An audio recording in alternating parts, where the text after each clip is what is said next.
I often tell you how easy tarot is to learn, really, but in reality, it can be very difficult, very complex. It's a nebulous beast. It's something that's very hard to pin down. Um, it just seems to move all over the place sometimes. What are the meanings? Which pictures should we use? Which tarot deck we should use? Which tarot spread we should use? How should we interpret the cards? There's so many of these factors that we find really difficult to control and understand. And that's what happens usually in tarot. There's an element of control. We're trying to nail down the meanings of each tarot card, which are the fundamental meanings that we can use to define the tarot. Which tarot deck should we use to define the tarot? Which is the best one?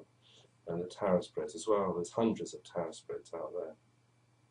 Now, one way of looking at the tarot is to liken it to butterflies. Butterflies, they're beautiful insects that flutter around, they're ephemeral, they're hard to sort of, until they land on something, on a flower or something like that, and the wings open out. It's very hard to sort of see who they are. When they're fluttering around, it catches the light and all these beautiful iridescences that flash around, and they're beautiful things. We have a choice to see the beauty, which is the beauty of the butterfly. Is it that butterfly that's fluttering around with other butterflies, finding flowers and catching the dew in the sunlight, and sometimes you can see the water drops on them? Or, which is the old-fashioned way, unfortunately not so common these days, is that to really see that butterfly, we have to catch it, we kill it, we pin it, put a pin through it, and open it out and put it in a display. And of course, when we do that, we don't just want one butterfly, do we? We want many, many, many. We end up with a butterfly collection. For those butterflies in that collection, they look beautiful, but they're dead.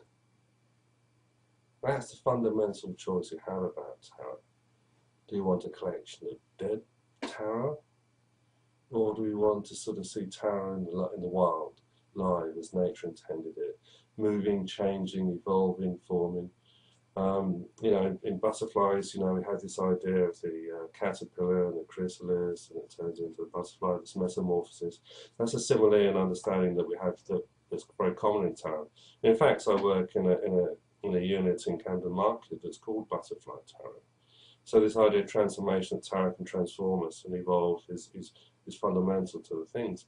But this is the other side, this whole idea of the tarot being natural, spontaneous, hard to pin down, fluttering around. Did I really see a butterfly? Which butterfly was it? Was it this kind of butterfly? Was it that kind of butterfly? What is it trying to tell me? It's living in the moment. It's living in that kind of thing where it's free. It's nothing to stop it. Butterfly is able to go where it wants to, and we can follow it. And that is something that ultimately we want to be ourselves, don't we? We want to be free, we want to be liberated. We don't want to be pinned down, we don't want to be labelled, put in a box that says we are this kind of thing, we are that kind of thing. And it's the same thing with the meanings of the cards. When we see the tarot this way around, what is the meaning? What is the meaning for those cards? It's the meaning at that moment, and we have to capture that moment and express it. And that's the real joy of the tarot, this free, unlimited, infinite possibilities, ever dynamic, ever changing, ever wonderful. And there's your choice. I hope you choose wisely.